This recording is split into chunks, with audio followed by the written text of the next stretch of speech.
नमस्कार, मैं हूं भाग्यश्री। अपने वेलनेस जर्नी के दौरान और हर उम्र के लोगों से बातचीत करते हुए मैंने ये महसूस किया कि हम अक्सर उन छोटी छोटी बातों को नज़रअंदाज कर देते हैं जो हमारी रोज़मर्रा की ज़िंदगी को और वेलबींग को प्रभावित करती हैं, जैसे कि एलर्जीज़। ऐसी एक कंडीशन है एलर्जिक राइनाइटिस। ये दुनिया में करोड़ों लोगों को अफेक्ट करती है, फिर भी लोग शायद इसे समझ नहीं पाते या तो फिर इसका इलाज नहीं किया जाता। मेरे साथ है डॉक्टर राहुल गुप्ता, जो रेस्पिरेटरी और एलर्जी से जुड़े हुए कंडीशंस के एक्सपर्ट हैं। हमारा आज का लक्ष्य है मरीजों को एलर्जिक राइनाइटिस के बारे में समझाना और उन्हें इसके लक्षण, ट्रिगर्स, इलाज और ये कैसे रोज़मर्रा के जीवन को अफेक्ट करता है, ये बताना। ये डिस्कशन आपको एलर्जी और रेस्पिरेटरी हेल्थ के बारे में सही और उपयोगी जानकारी देगी। डॉक्टर, सबसे पहले मैं ये जानना चाहूँगी कि लोग अक्सर कॉमन कोल्ड और एलर्जिक राइनाइटिस को एक ही समझते हैं। क्या आप हमें बता सकते हैं कि एलर्जिक राइनाइटिस क्या होती है और ये कॉमन कोल्ड से किस तरह अलग होती है? नमस्कार भाग्यश्री जी। एलर्जिक राइनाइटिस और कॉमन कोल्ड के बीच में अगर हम डिफरेंसेस जानना चाहें तो एलर्जिक राइनाइटिस एक ऐसी तकलीफ है जो धूल, धुएं, पोलन्स, कोई भी इत्र या फिर कोई दवाई के लॉन्ग टर्म यूज या फिर शॉर्ट टर्म एक्सपोजर से होती है। इसके प्राइमरी सिम्टम्स सुबह छींके ज़्यादा आना, नाक से पानी गिरना, आँखों में खुजली होना, कई बार गले में बहुत खुजली होना, कानों में खुजली होना, ये सब होते हैं। सर्दी जुकाम, जिसको नॉर्मल भाषा में कॉमन कोल्ड कहा जाता है, वो एक वायरस का इन्फेक्शन होता है। जैसे अभी हमने थोड़े दिन पहले देखा कि कोविड-19 हमारे पीछे गया, स्वाइन फ्लू, इन सभी वायरल इन्फेक्शंस में कोई ना कोई एक वायरस होता है जो मेन रूप से कॉजेटिव फैक्टर होता है। इससे सिम्टम्स जो होते हैं वो कई बार सिमिलर होते हैं एलर्जिक राइनाइटिस के, पर ये वायरल कॉमन कोल्ड्स में नॉर्मली बहुत हाई ग्रेड फीवर आना, कई बार शरीर में बहुत अतिशय दर्द होना और फीवर परसिस्टेंट रहना बहुत लंबे समय तक, ये सारे सिम्टम्स कॉमन कोल्ड में ज़्यादा देखे जाते हैं। और कॉमन कोल्ड नॉर्मली एक शॉर्ट टर्म प्रॉब्लम होती है। Allergic rhinitis normally seasonal problem होती है, हालांकि कई बार पेरिनियल एलर्जिक राइनाइटिस भी होता है जिसमें करीब करीब 12 महीने मरीज को तकलीफ होती है। पर जब ये सीजनल होता है तो नॉर्मली करीब करीब सर्दियों के सीजन में या फिर जब सीजन धूल धुएं का होता है तब ये तकलीफें हमें ज़्यादा देखने को मिलती हैं।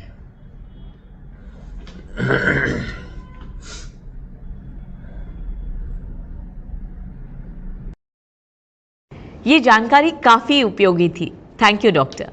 मेरा अगला सवाल है, एलर्जिक राइनाइटिस के कॉमन सिम्टम्स और ट्रिगर्स क्या होते हैं और ये किसी व्यक्ति के रोज़मर्रा की ज़िंदगी को किस तरह प्रभावित कर सकते हैं?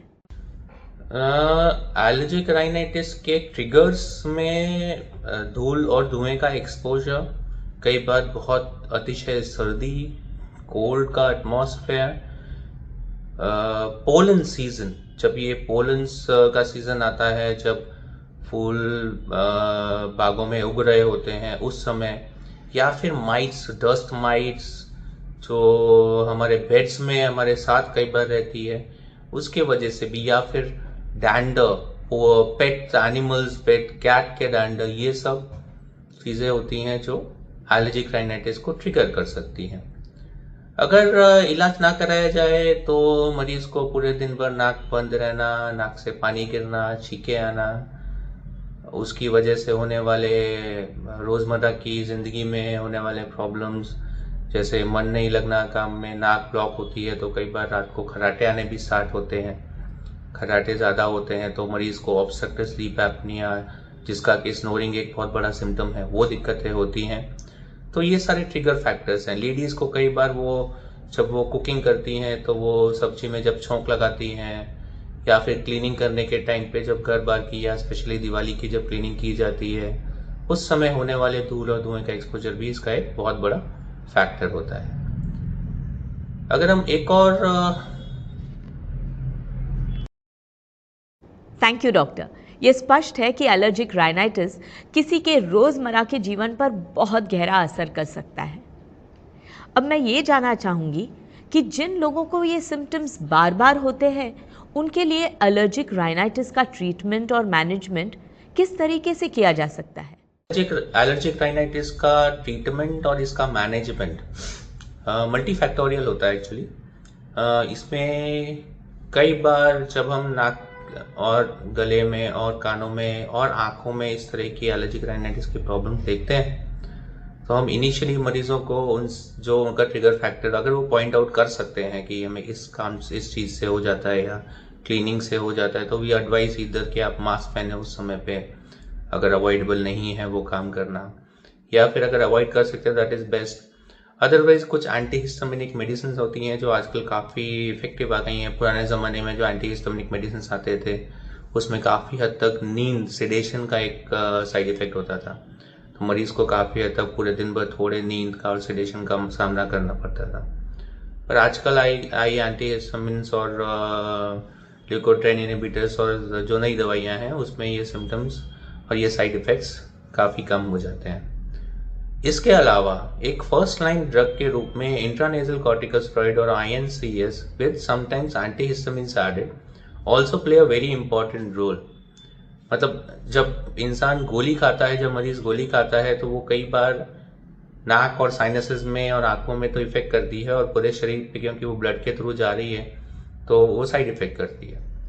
नेजल स्प्रेस का फायदा यह है कि उसका सिस्टमिक एब्सॉर्प्शन बहुत ही कम होता है, तो जहाँ पे हमें इफेक्ट चाहिए नोज में, हालांकि इसके बहुत रेयर कुछ कॉन्ट्राइंडिकेशंस भी हैं, लेकिन बहुत इफेक्टिव होते हैं इंट्रानेजल कॉर्टिकोस्टेरॉइड। हालांकि नाम स्टेरॉइड जरूर अटैच होता है उसमें, लेकिन they are almost for about 95 to 96% of people it has a very good effect. And सारी दवाइयाँ जो गोलियाँ मरीज सालों से खा रहे होते हैं उनकी ज़रूरत काफ़ी हद तक कम हो जाती है।